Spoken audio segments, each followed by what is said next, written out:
Okay, level with me here. There's this idea that we live on a ball and it's spinning and we're traveling through space at unfathomable speeds, yet you can't measure it, you can't repeat it or observe it. At this point, it becomes a religion. What are you holding on to? Do you care what other people think? Are you just worried what your friends and family are gonna say? Is it your satellites?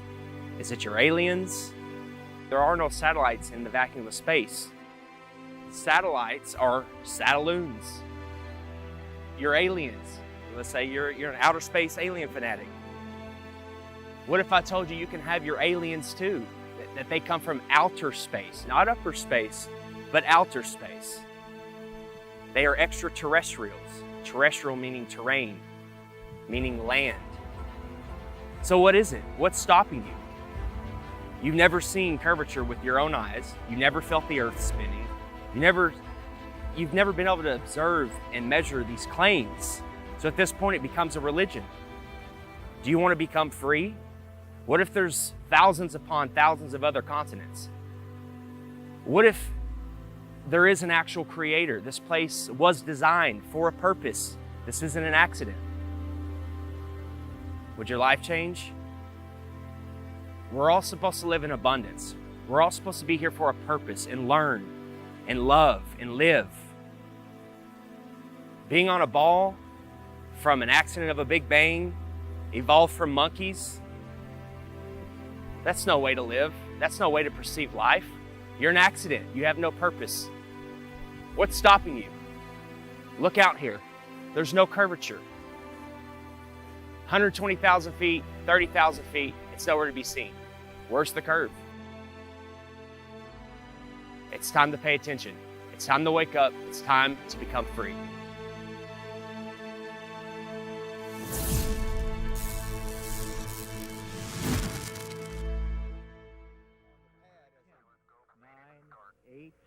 Seven, 6. We have main engine start. 4, 3, 2, 1, and liftoff. Liftoff of the 25th Space Shuttle mission, and it has cleared the tower. On January 28, 1986, CNN watched the Challenger launch live on the air with its viewers. They and the other media outlets told you that the astronauts died in the explosion. But as always, there is an agenda behind every mainstream headline. This morning, it looked as though they were not going to be able to get off. 1 minute, 15 seconds. Velocity 2,900 feet per second. Altitude 9 nautical miles. Downrange distance 7 nautical miles. Looks like a couple of the solid rocket boosters blew away from the side of the shuttle in an explosion. Flight controllers here looking very carefully at the situation. Obviously a major malfunction. We have a report from the flight dynamics officer that the vehicle has exploded. Today is a day for mourning and remembering. Nancy and I are pained to the core by the tragedy of the Shuttle Challenger. We know we share this pain with all of the people of our country. This is truly a national loss. The 7 NASA astronauts supposedly killed in the 1986 Challenger disaster did not die in the explosion and are quietly living out their lives in the US, with many of them hiding in plain sight, using their same names and working at high levels in the same fields they worked in before the disaster, according to explosive evidence uncovered by investigators. We've located 6 out of 7 of them. In the world of deception, it's really easy to say this person is that person, and there's a lot of that going on, muddying the waters. But 6 out of 7 have identical names. They work for universities, most of them. There were no people in the Challenger. That was a hoax. That's been proven conclusively by researchers and reporters, investigators, who have found that those supposed people that were in the Challenger are still alive today. We remember Dick Scobie, the commander who spoke the last words we heard from the Space Shuttle Challenger. We remember Michael Smith. We remember Judith Resnick. We remember Krista McAuliffe. We remember Ellison Onizuka. We remember Ronald McNair. People still think the Challenger exploded with these astronauts. It was a horrible thing. Never happened. Yes, the rocket exploded. There was no one on board. So imagine you're at the launch of the Challenger. This is a historic moment and it blows up in midair. Whether you are personally related to somebody on there or don't know anybody, you're going to be a mess. This is an emotional, incredible scene. And CNN was reporting, and they told the cameraman, let's get a live shot of Krista's parents. And when they zoomed in on them, they were giggling, they were laughing, they were smiling. I don't know how you can put a smile on someone's face, even if you told them the funniest joke in the world at that very moment. Just look at their face. Is that the face of somebody whose daughter just blew up in the most horrific, violent accident ever? Or is that somebody playing a role, not knowing that they're on camera and thinking about the money that they may have gotten? You can hide somebody that's allegedly dead right in plain sight. All you have to do is move them a little farther away, give them a different job, claim that they're somebody else. You don't even need to change their name. So statistically speaking, the odds that almost everyone on the Challenger have exact lookalikes with exact names still existing is kind of laughable, honestly. Exact doppelgangers existing in the world with the same names, and when confronted, they get very nervous and their stories begin to conflict and they have the same mannerisms. You know, it doesn't take a lot to put it together, honestly. Let's start with former NASA astronaut Michael J. Smith, with the same name as this retired professor from the University of Wisconsin-Madison. Are you Michael Smith? Yeah. Professor at university? Retired. Retired? Yeah. Yeah. Yeah, I just stopped by because there's this room. Are you aware of that? There's a rumor on the internet. It's not me. That people are saying. Yeah, it's not me, obviously. I mean, anybody that looks at my background, looks where I was born, it's not me. I mean, it's interesting that the Michael J. Smith that was the astronaut looks something like me when we were younger, but really not if you really look at facial recognition. You never been a pilot, never been in the military? Nothing like that. Huh. No. Okay. Yeah. That's all. And I don't respond to the emails I get. I get probably an email, maybe 2 a month. Really? And I got one guy that's been really hounding me, and I turned it over to the FBI. Okay. Yeah, you just sure look a lot. It's the same name. I know the facial thing, but that's what we look like. What? 40 years ago? Mm-hmm. Yeah. Okay. Yeah. Well, thank you. Yeah. Okay. Michael J. Smith, identical looks, dimples the same, teeth the same. There's really no denying it. And before he could finish the question, Michael denied it. Oh, that's not me, you know, and laughed it off. What's he going to say? Oh, you got me? Not going to happen. The driveway footage of Michael J. Smith, that's real. I mean, that can't be a deep fake, you know. So at some point, you got to stop trusting liars. We don't hide our space program. We don't keep secrets and cover things up. We do it all up front and in public. Next is former NASA astronaut Judith Resnick with an exact doppelganger working at Yale University. 37 years have passed and she hasn't even changed her name. Side by side, there's no denying it. When she's approached, she has a very odd way of not responding. Hey, Judy? Judy. How you doing? I'm from the press. I just had a quick question, if you don't mind. What press? I'm from a radio station in San Bernardino. I know there's a conspiracy about the space shuttle. No, I want to be polite. Friendly, just a question. So there's a lot of rumors about you being on that space shuttle. Obviously, you know, if you want to comment, we would really appreciate it. Kind of odd that Judith is in full panic mode when realizing the press is in her presence. She's no stranger to being in the spotlight. She even made her way into Hollywood for a quick cameo. If the choice is to allow Americans to be taken as hostages or to be executed, I'll bring my own fucking rope. Saddam backed down, and Ambassador Wilson helped thousands get safely home.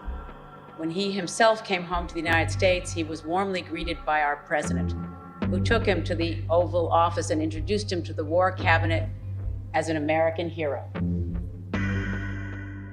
Commander Dick Scobie had a company called Cows and Trees, and when you went to his website, there was an animation of a cow taking off like a rocket with a smoke stream coming out of its backside, doing a twisty curl in the air that looked remarkably just like what we saw with the Challenger.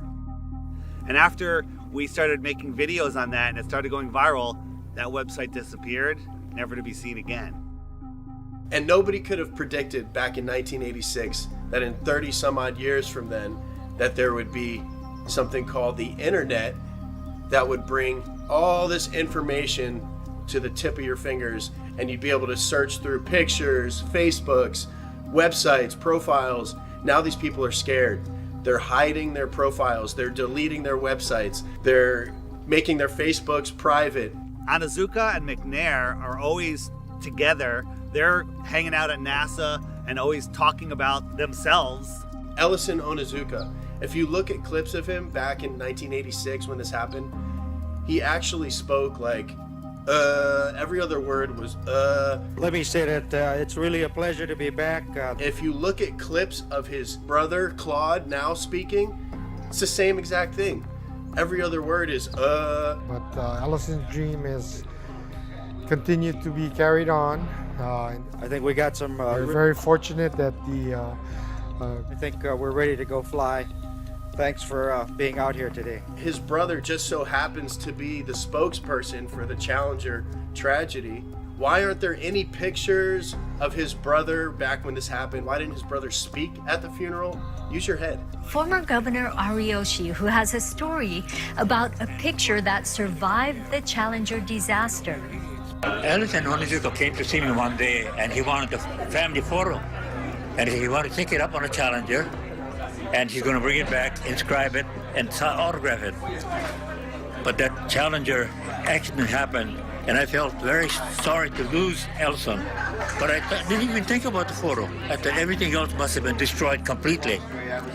About 2 months later, Lorna Onizuka called me and told me that they found in the water, NASA found the personal preference kit of Ellison Onizuka.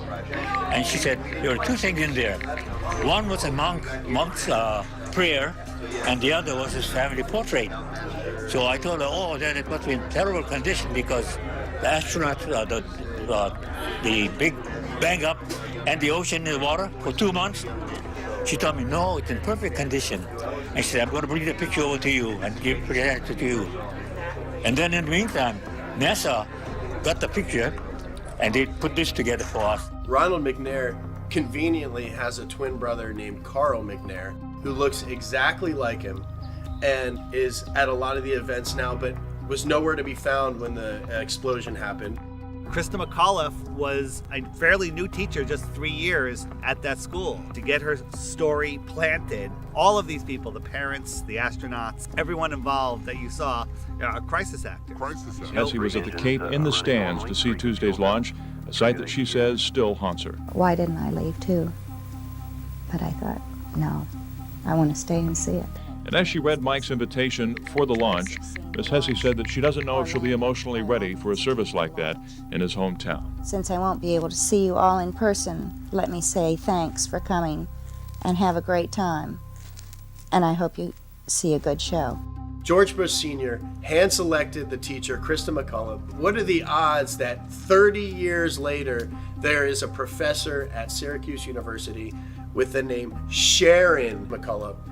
I still can't believe that I'm going to actually be going into that shuttle. It just really doesn't seem possible. Krista McAuliffe was asked if she had any fears about her space shuttle flight.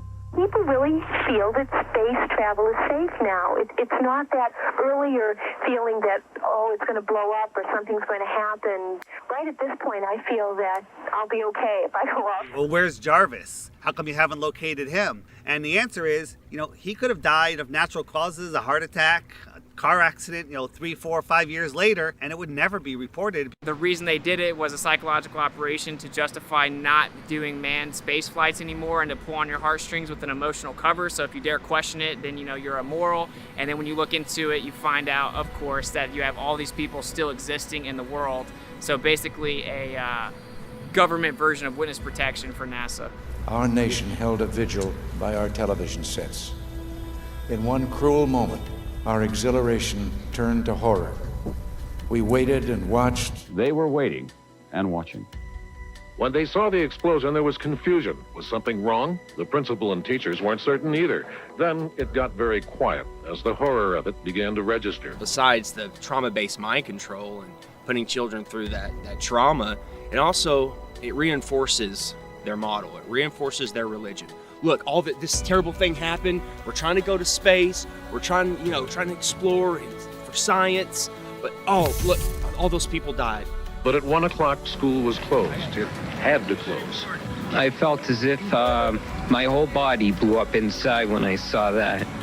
And I can just never be as shocked as I am now. Seeing it with my own eyes, it really just scared me. Some astronauts blow up in a rocket. What does that do subconsciously to the average person? They don't want to go up into space. They don't want to blow up in a rocket. We'll leave that to the professionals. We'll leave that to NASA or government. Once they had seen the evidence on the visual screen that there would be no survivors, it suddenly became apparent to them that they were dealing with death. The government had incentivized the different public schools to play the Challenger in their classrooms. So they rolled their TV sets out, they had all the children sit down and get ready to watch it, and 20% of the American public watched the Challenger event happen live.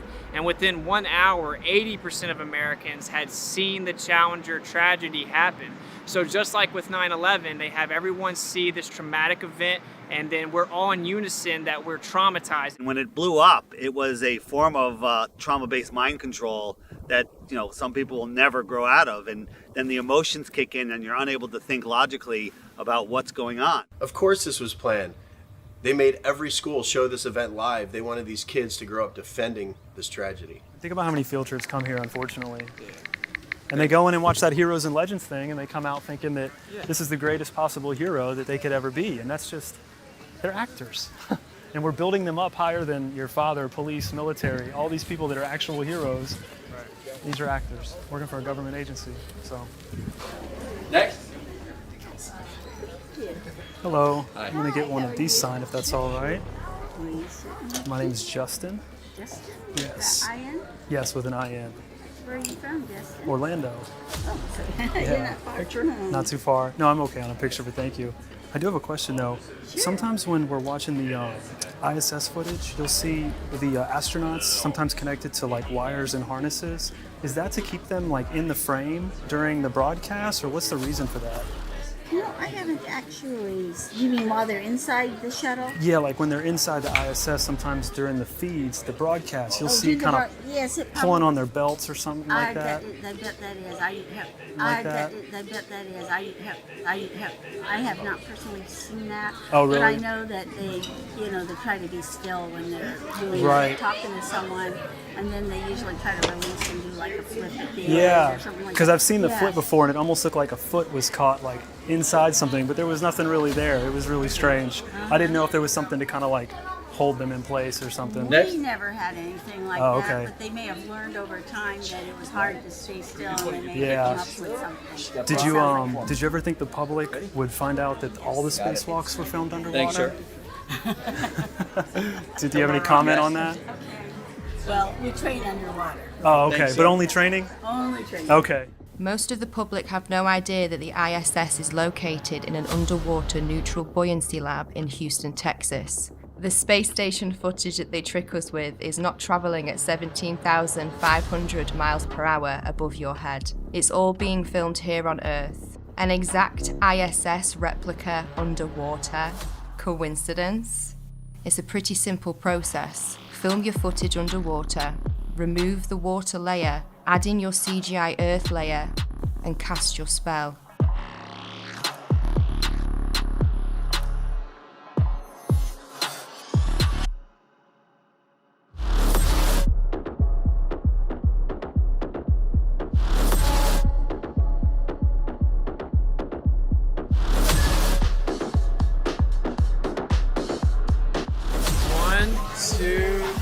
Bubbles in space.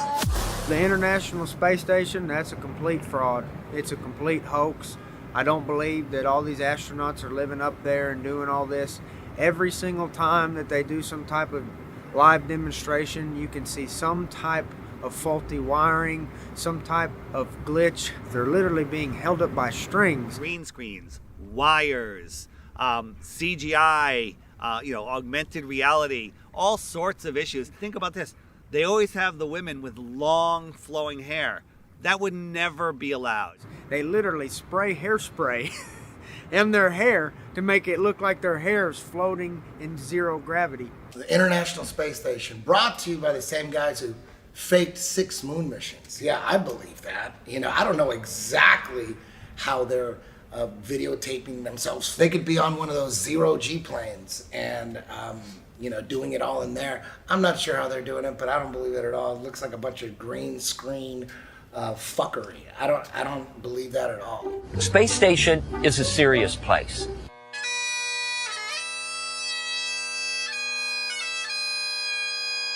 We're doing serious research, scientific research, and engineering research. On solid fuel wires, turn the key and light the fire. Running around in gorilla suits, going 17,500 miles an hour. There's supposedly micrometeorites, other satellites up there. They could die at any second, but they're running around playing with water. They're always playing with water, claiming to grow lettuce. And I love this video because it looks like animation, like something that somebody made, but it's actually real footage from the space shuttle, just sped up just a little bit. And this is a little video. It's about 4 minutes long here. So there's the space station. I love that this is not animation. This is film taken by a shuttle of the space station. And so this is real. It's not animation. Now, this looks like animation, and I'm very proud to know that it's actually real film. It's not a video game. People are living there. I know this looks like animation, but it's actually really real. I love this video because it looks like animation. It doesn't look real, but it is real. People can watch all these fuck-ups and trickery by NASA and all these other space agencies, and all that goes out the window because they see a little light in the sky, and it's the ISS. Oh yeah, that's the ISS. That's all the proof they need, and everything else goes out the window. The view will still be A-OK out there, and all you need to look for is a bright light in the sky that will be moving, and that'll be the space station. I've seen the light go from horizon to horizon. There's many problems with that light. First, it's as bright as the sun. It's really bright. How is the ISS reflecting that light as bright as the sun back to me the whole way across? Is it made of mirrors? Is that mirror following me? Right? How would somebody 10 miles away see the same reflection because it can't reflect in all directions? It's going 17,500 miles an hour. For 12 minutes I could see it. So what is it? I was in communication with a NASA whistleblower, and he says that they have 5 B-2 bombers that they've remodified with some parts of them are transparent material with a thin metal struts that you really can't see.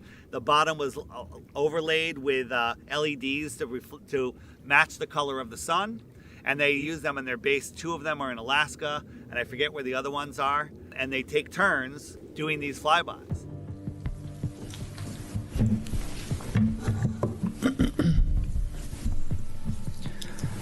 Good afternoon, Commissioners. Today I'd like to bring to your attention a potential fraud on an enormous scale happening in York County. There's now clear evidence of NASA using numerous methods to grossly mislead the public about astronauts being on the International Space Station. During interior ISS scenes from NASA's own live feed, the use of wires, harnesses, green screens, and virtual reality have been detected to achieve the appearance of a weightless environment. This begs the obvious question. If they're really up there, why are they using Hollywood techniques to fake the footage? Are they in space or are they underwater? Now, what's really interesting is that they train for spacewalks in an underwater pool with a complete ISS replica. Now, surely they aren't filming these spacewalks in an underwater pool and then editing them to appear if they're in space, because that sure would be something, wouldn't it? I'm calling on the Brevard County Commissioners to open a full investigation into NASA's fraudulent practices and use of taxpayer dollars. It costs NASA $3 billion per year to operate the ISS, and if they don't have a darn good explanation as to why they're faking these videos, I and the public would like a darn good explanation as to where our tax money is going. It is our duty to expose and eliminate this fraudulent and astronomically wasteful ISS program. And look, I know what you're all thinking.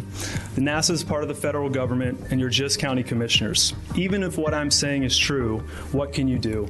But let me remind you, not only is this happening in your county, as public officials, you have the platform and the ability to make a statement or hold a press conference, alerting the public, state, and federal authorities to investigate further. You have the power to start the conversation. I look forward to the day that $3 billion annual budget is put towards our veterans, our homeless, maybe some of that mental health stuff the young lady just spoke about, and the revitalization of Brevard County. Flat Earthers pay attention. We're paying attention to NASA. We're paying attention to SpaceX. Most people aren't, but yet they'll defend it. They'll defend it. They have no idea the Earth's supposed radius. They have no idea how far the sun is supposed to be according to NASA, 93 million. They don't know. Like, how far is the sun? Like, I don't know, a couple million miles, I don't know.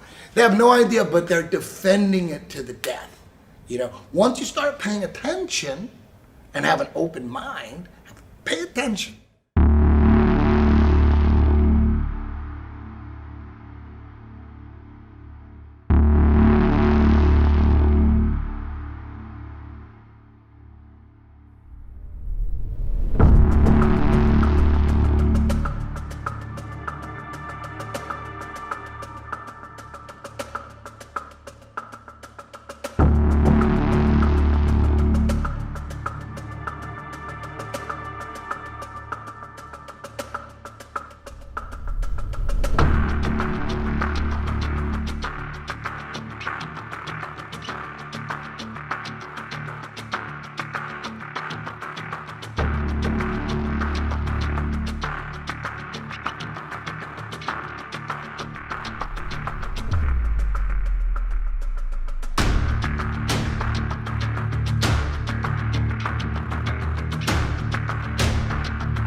Worst footage ever. But we do want to make sure that the American people understand that there's no need to panic. The president took this action, as I mentioned earlier, because the objects were indeed flying at lower elevation, and they were in civilian airspace, and we wanted to make sure that we protected that airspace. But again, we want to also make sure that the Americans are not do not panic during this time. Wait, what? It's on a balloon? Why is there a satellite on a balloon? It's always been that way. Flat Earthers have been talking about this for a long time. One thing that isn't really discussed in the mainstream is that NASA, of course we know, spends more money on helium than anyone else in the world, and actually just upped their most recent contract to hundreds of millions of dollars for helium. And they admittedly launched balloons bigger than 1 to 2 football fields. And it's significantly more efficient for transmission of data, for weather compilation of data. They basically have a fleet of balloons above you that are facilitating majority of the information that we utilize. So why do you think NASA is the world's largest consumer of helium? Why would they send up balloons, these satellites, on balloons if they're in magical floating space, in the magical floating vacuum of space? They're showing us, they're telling you right now, they're telling us in plain sight, hey look, satellites are on balloons, they're not in magical space. Right here at this research center. Okay, the loud truck, yeah. Gotta know they're gonna make the noise. Okay.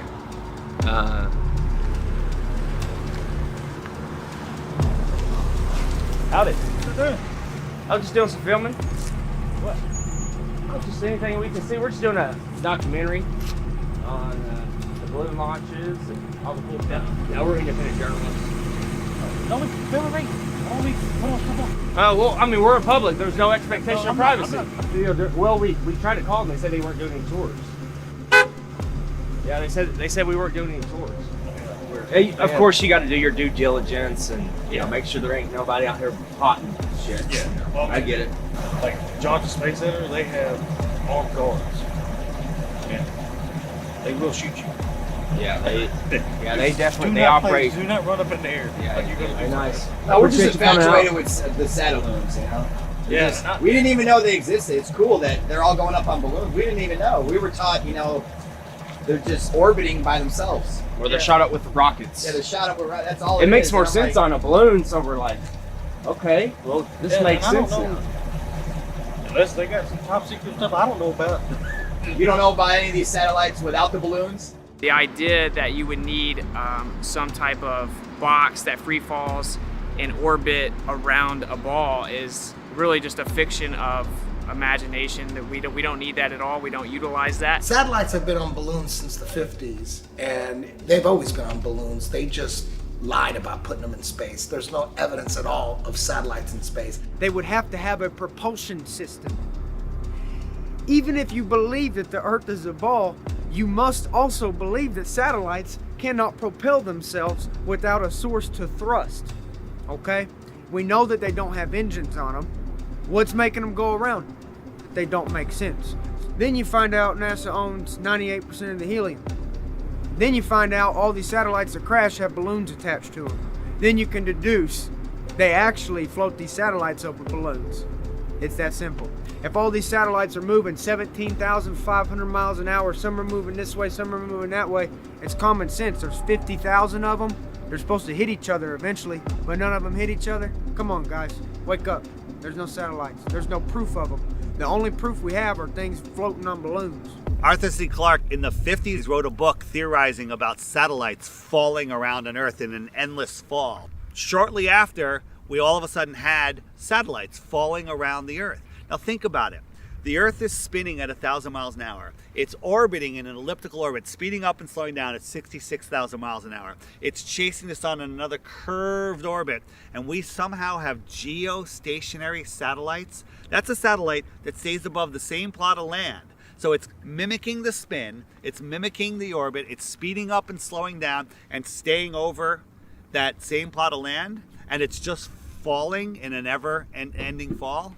That makes absolutely no sense. And now it's openly accepted that they're on balloons, but they're making it seem like it's a new thing. And this is the new way we're gonna launch satellites, is on balloons, and it's cheaper, and it's just better. Like, we don't need them space ones no more.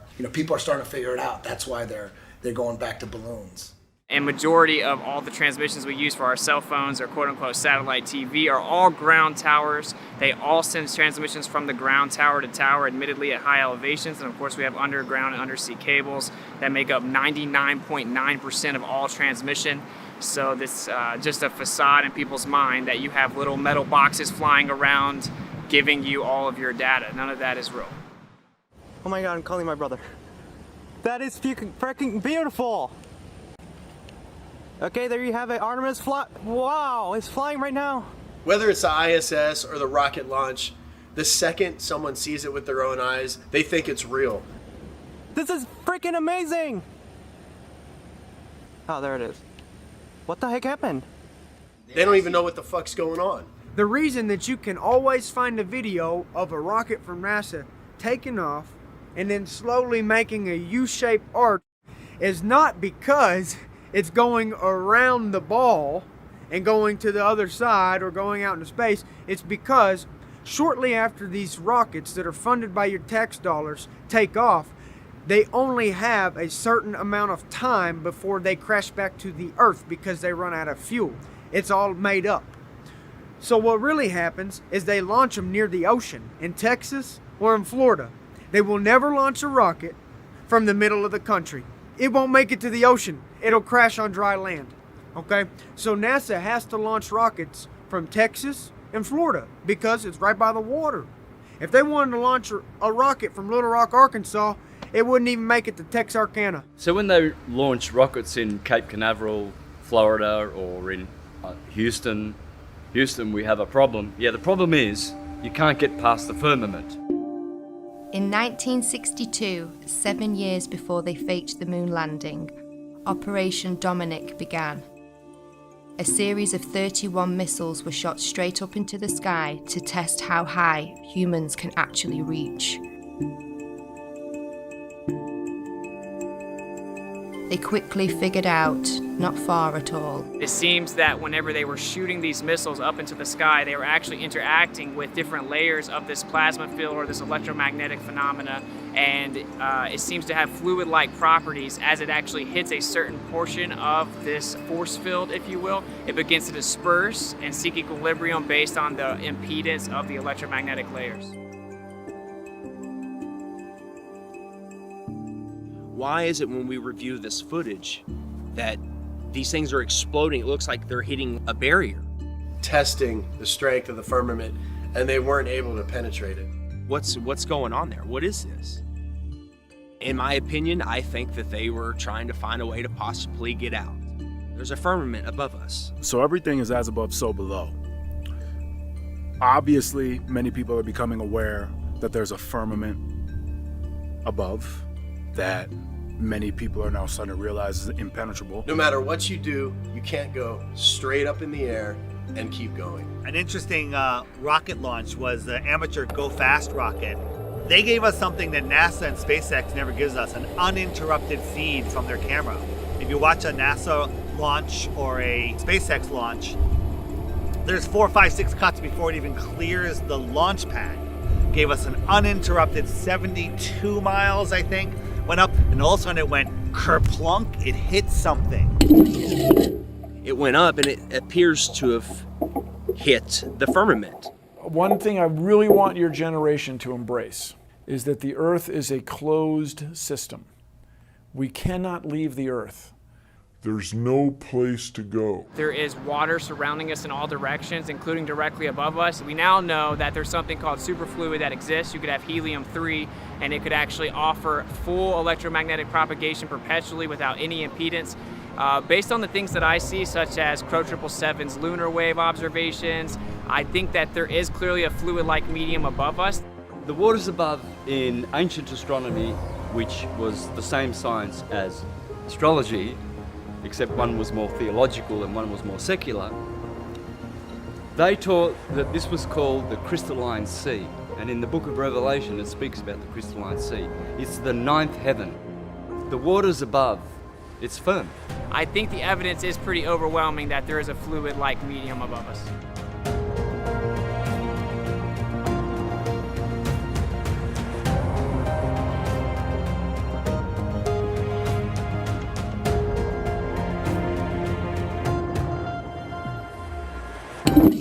What I can tell you for sure is the water above is level, because all water finds and maintains level. I feel that's the next wave of enlightenment, is now more and more people realizing as above, so below. And the only way we can get above or below is to go within and tune our frequency to that of which surpasses and passes through. Who knows, maybe there is some kind of firmament, and we're underwater. We could be underwater. Maybe there's water above the firmament and then water down here. That could possibly be why the sky is blue, because behind it is the firmament which holds back water. As above, so below. God's throne does not sit on a convex, silly snow globe, okay? The firmament, the waters above, where he separated the waters below from above, they're flat and level. It's the sky plane. The sky only appears to curve, just like the ground. There is no curvature in the sky. There's no curvature on the earth. Well, Dave, the SpaceX Falcon 9 is going to launch from Vandenberg Air Force Base, and it's going to launch in just about a minute, maybe a little less here. Just see the trail it's leaving behind. Absolutely amazing, and to describe it to you, and you can see it, but from the ground, it almost looks as though Some of these rockets look like they're scraping across a watery firmament, kind of like a boat dragging something through the water. You see what resembles a speedboat going through water. You'll see the rocket hit the firmament, explode like watery, and then it will skim along the surface of the firmament. Why is that? Well, because it's hydrogen, it's water. I'm not sure what they're doing, but they're not flying into space. It's almost like they're just throwing it in your face. Look, we're running into a solid barrier. These rockets literally look like they're bouncing off the ocean, like a boat in the ocean, creating waves. Look at it. Look at the footage. Look at that. They're putting it in our face. It's soft disclosure. They can't just come out and say there's a firmament, we're on a flat earth or whatever else. They can't just come out and say it. They have to show breadcrumbs. They got to show a trail of breadcrumbs. They have to boil the frog slowly. People say, well, what's under the flat earth? Because they're thinking of a disk floating in space. We don't know what's under the flat earth because the deepest hole is 7.8 miles. And while they were digging that hole, while they were drilling that hole, they were using ground penetrating radar to see what they're going to hit next. And they were wrong every step of the way. No more rocks, no more water. They hit rocks, they hit water, right? They were wrong. And then they hit an impenetrable barrier. They tried for years to get through and they couldn't. And then they gave up. But then somehow we have a meme that shows us a cross-section of the earth the next 4,000 miles. They know exactly what's there. They couldn't get the first 7.8 miles right, but they know the next 4,000. And everyone's seen the meme of the earth with the molten magnetic core. Another thing that they're laughing at us, because you can't have a molten magnet. Any magnet of any type, you heat it up, and before it melts, it hits the Curie point, and it loses all its magnetism. Have y'all heard about the recent claim from the heliocentric priests? They're saying that the core has stopped spinning and it's now spinning the opposite direction, which is going to cause all this chaos. Well, this morning we are learning about a shift in the Earth's inner core that sounds like the plot of a Hollywood blockbuster. Scientists say our planet's solid core, which is actually disconnected from the rest of the Earth's layers, may actually have stopped rotating and could even reverse course. What does this mean? Well, at first it sounds like something from a Hollywood movie. Right. The script says, oh my God, the core of the Earth is spinning backwards. How do they know this? I just want to know, how do they know what the core is doing if they've only been down 8 miles? How is that possible? We've only, as humans, dug down a maximum depth of 8 miles. How do they know what's 3,000 miles down? Makes no sense. So if you look at a magnetic field on our ferrocell, you have something called the inertial plane or the block domain wall. That would be where we reside. We live within a magnetic field. And you can only go so far down before you're actually going to have the reciprocation of that energy or that magnetic field. We know the deepest hole ever dug is around 7.8 miles, which seemingly correlates to the deepest area in the ocean, of course, the Mariana Trench. So the way that I see it is you're actually living on the inertial plane within the magnetic field, which actually then begins to make all celestial phenomena fit perfect within the toroid. And of course, this entire idea that there's this magic magma core made of nickel and iron that's spinning at a different speed than the Earth spins is a complete fiction made up of seismic activity and speculation. And actually, when you look further into that, they say that that causes the magnetic field with something called convection currents. You have the geomagnetic field from the geodynamo model, and actually you would have a symmetrical magnetic field coming from the core. As it is a sphere, you would have the same magnetic field in the north and the south. But what the evidence actually shows is that it is not symmetrical at all, and in the south, the magnetic field gets up to 30% weaker. There's something called the South Atlantic anomaly, which shows that it 100% is not some symmetrical dynamo effect causing the magnetic field. If you actually look further into the dynamo model, there's about 50 questions that have gone unanswered. They can't even get the math to work with supercomputers. It's pure speculation that they can't get to work, and it seems that actually we are just prohibited from going too far down based on pressure mediation within a magnetic field. There was a famous scientist that sent a submarine down and hit the bottom of the ocean and wasn't able to penetrate the bottom of the ocean, as if there was some type of water barrier firmament.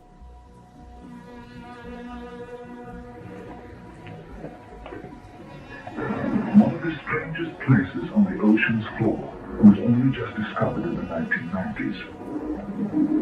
And I agree it's one of a handful of people to ever see it in person. Without a doubt, one of the most amazing things that I have ever seen in the bottom of the ocean. It was while filming for Blue Planet in the Gulf of Mexico.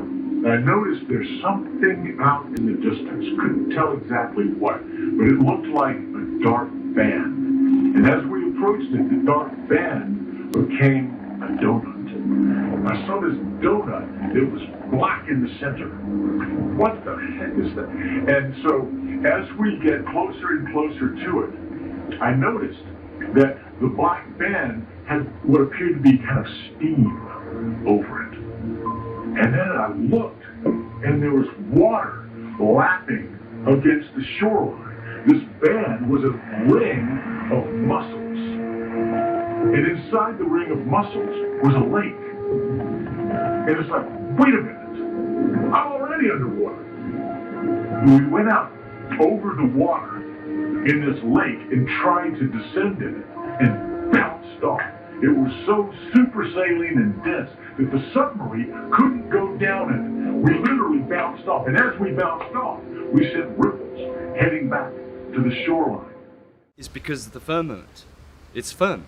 What I believe is that this is a plane and everything vibrates, and ultimately we have to become masters of vibration to work through the dimensions of this plane.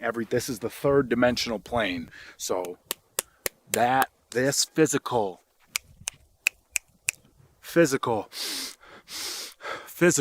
this is the physical plane.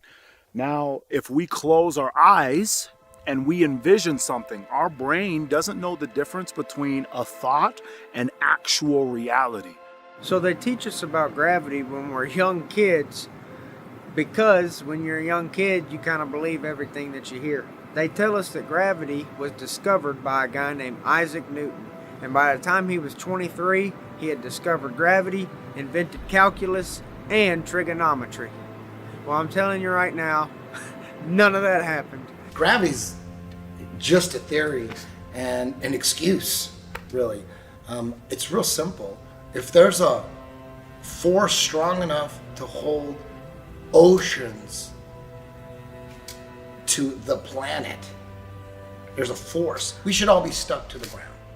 You know, the force can hold buildings, skyscrapers, tanks, ships to it, but it can't hold a helium balloon. Helium balloon just flies away. Smoke just flies away. Everything should be stuck to the ground like a magnet.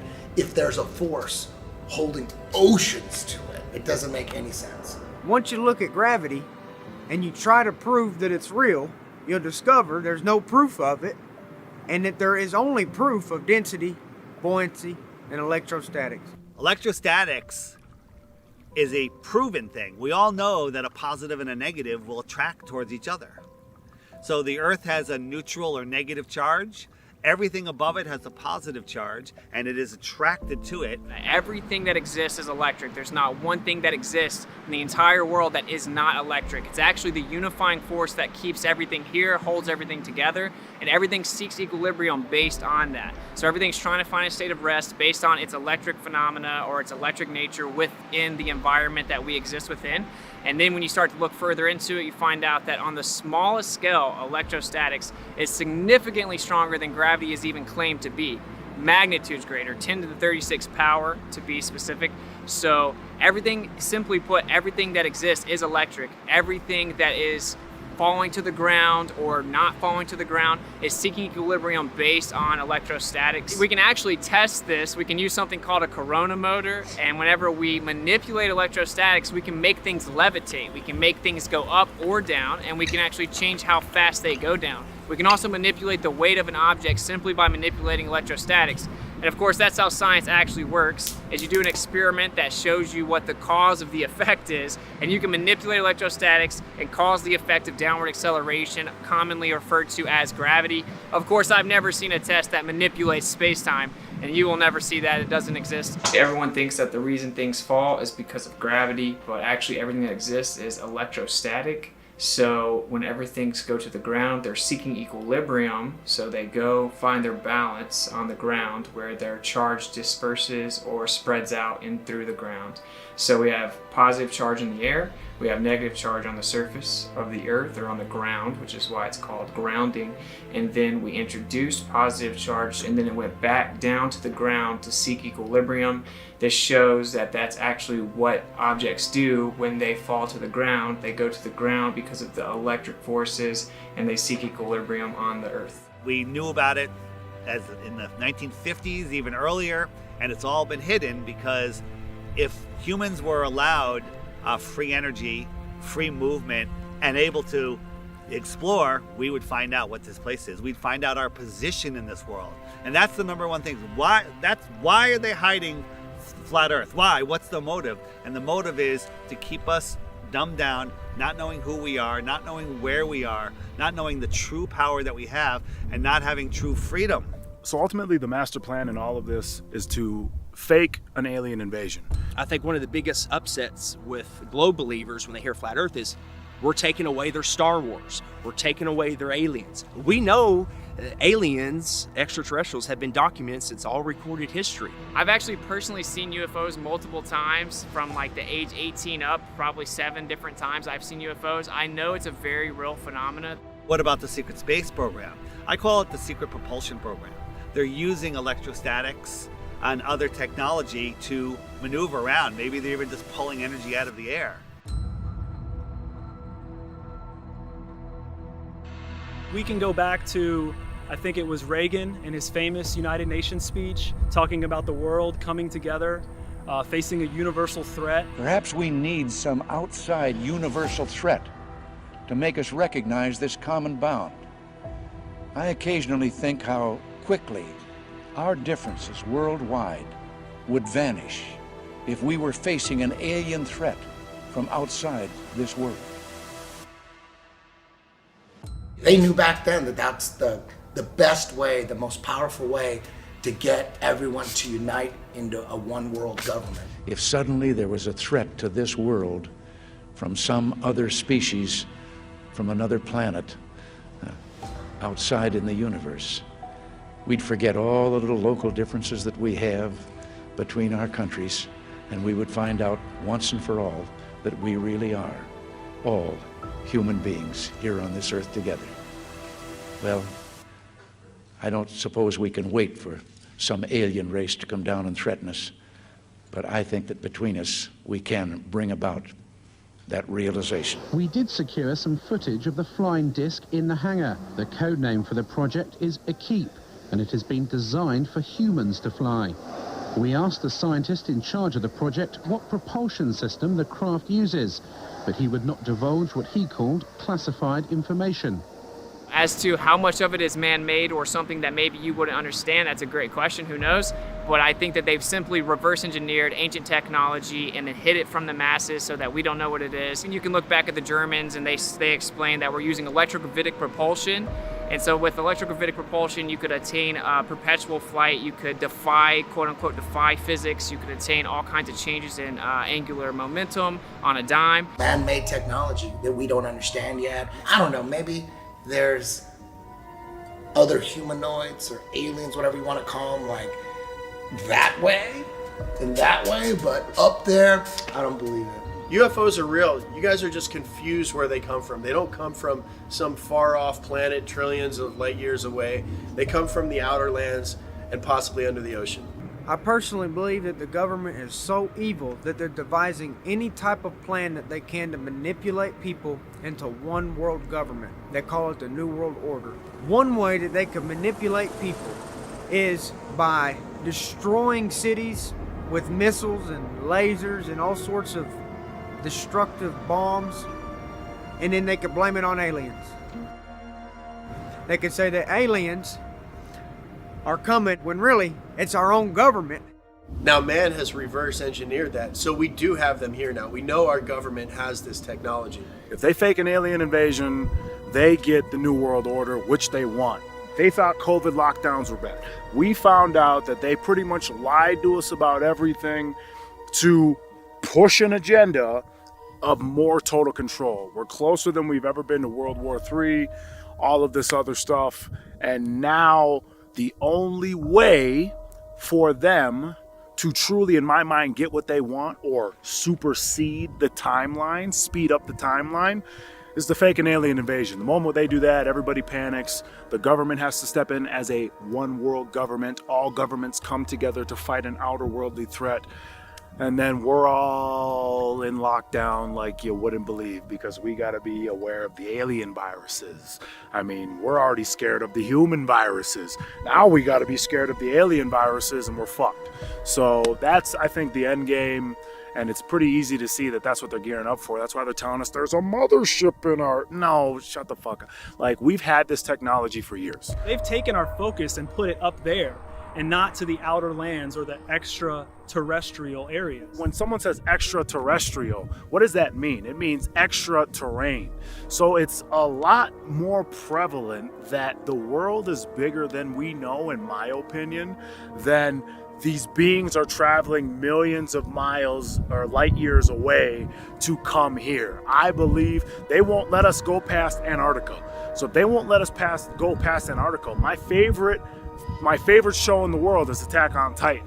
I believe they're telling us things through shows, that being one of them, that there is potential for other land outside of what we know. If there's more land out there, then why are we paying $1,500 a month to live? Or California, people are paying $3,000 to $4,000 a month in rent to live. Why would we have to do that if all of our world could fit into Texas and then there was more land other places? Like, obviously it makes more sense. You can still have that concept, that idea, that belief, whatever you want to call it. You can still have that on flat Earth. You're not trapped in a snow globe. I honestly do believe that the government is hiding more land. There could be thousands of continents. There's definitely more than 7. I'll bet my life on it.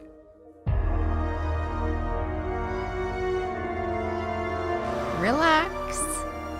This is only a visual concept, although this is scientifically possible. They have advanced aircraft that can do incredible things and move incredible speeds, but it's for here. It's for exploring this world, not scientifically impossible outer space. Little green men running around, abducting people. That's the Hollywood mainstream narrative.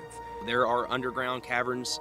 There are underground cities, deep underground military bases, DUMBs. There's all kinds of networks under the ground. Think about all the underground bases. Think about the millions and millions and billions of dollars that go into black budget projects and that is a whole nother industry. NASA, nobody knows what NASA does. Regardless if it's a government hoax to instill fear and control and take away our rights, if it's Project Bluebeam, just know that these crafts are not coming from outer space in the magical vacuum of floating balls. They're coming from outer space, not upper space. They're coming from outer space. The extraterrestrials are coming from outer space. So just know they're not coming from up there. There's a firmament. They're showing you on the daily, rockets bouncing off of it like water. They're showing you on the daily. They're not coming from up there. They're coming from out there. So I've recently come across information from someone inside the military that as early as 1992, they were able to attain the ability to do holography or holograms with acoustic holograms, electromagnetic manipulation, just utilizing light, as you know, for very realistic holograms in any size or proportion that you can imagine with the entire spectrum of dimensions. So I would just encourage anyone that does begin to see this activity in the sky to always keep in mind that it could be simple hologram technology used to manipulate you emotionally to get you to be in a state of fear. Of course, we've been warning people about that for over 7-8 years, that Bluebeam was given to us as a warning via the Secretary of Von Braun, that will be their last card. He would repeat to me over and over, and the last card, the last card, the last card would be the extraterrestrial threat. Well, at the time, I kind of laughed when he said asteroids, and when he said extraterrestrials, I knew I wasn't going to deal with that subject. And now we hear on the news just today, this week, that they've slid in another enemy. Only this time we're going to protect our satellites. In other words, we have to have some reason to spend these trillions, to waste these dollars on a space-based weapon system, and they're all lies. A lie, a spin. And Wernher von Braun was trying to hint that to me back in the early 70s and right up until the moment when he died in 1977. What he told me is that there's an accelerated effort in place. He didn't mention a timeline, but he said that it was going to be speeding up faster than anybody could possibly imagine, and that the last card that was being held was the extraterrestrial enemy card. The intensity with which he said that made me realize that he knew something that he was too afraid to mention. He was too afraid to talk about it. He would not tell me the details. I'm not sure that I would have absorbed them if he had told me the details or even believed him in 1974. But there was no question that that man knew and had a need to know, I found out.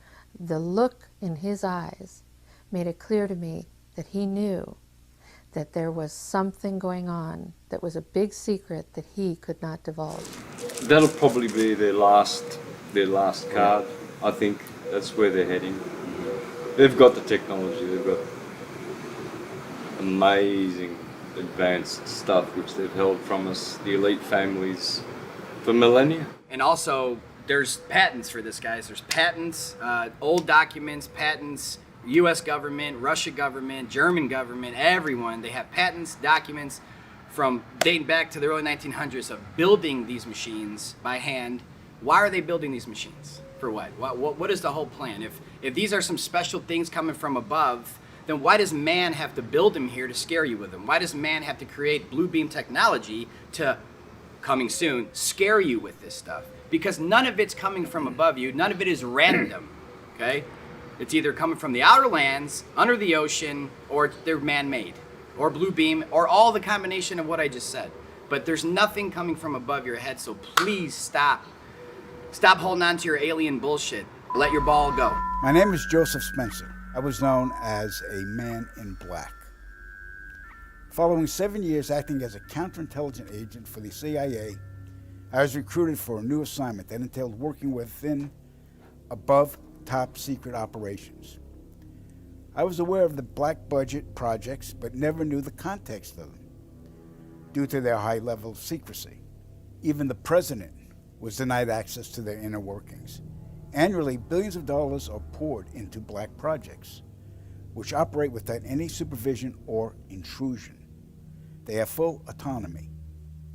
The operations deal primarily with advancing military technologies, most of which have been reverse engineered from recovered alien spacecrafts that had either crashed or were shot down by our military.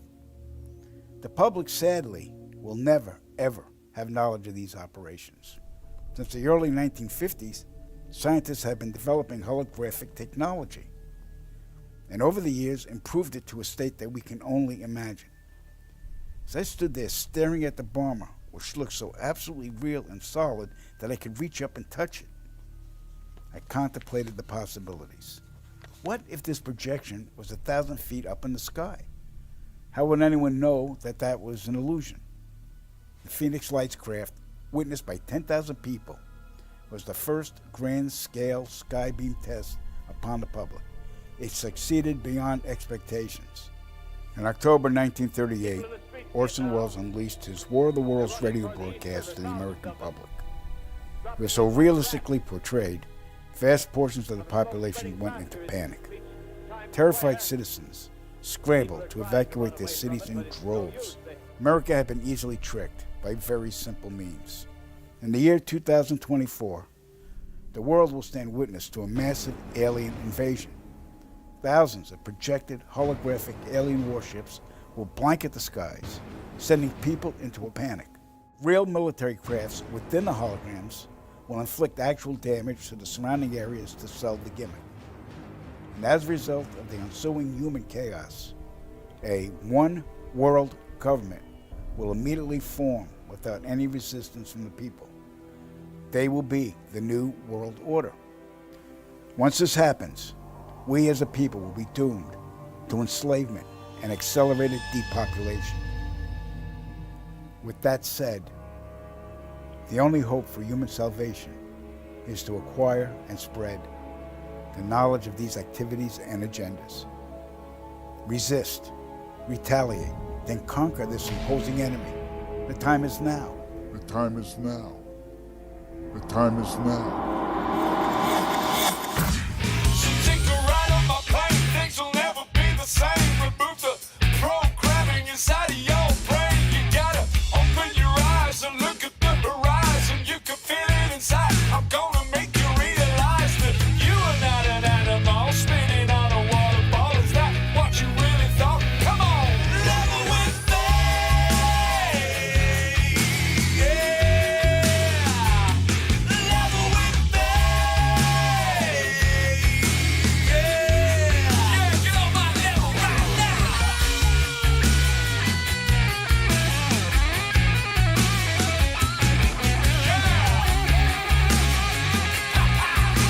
What's on the level? Say goodbye to the devil. 'Cause you are not an animal spinning on a waterfall. Is that what you really thought? Come on, level with faith. Yeah, level with faith. Yeah, level with faith. Yeah, level with faith. Yeah, level with faith. Got your mind. Yeah, you're lost in space. Level with faith. You're out of control. You need to come back down. Level with faith. Why would rich, powerful people want you to not know the Creator, God? Because a man of God cannot be controlled.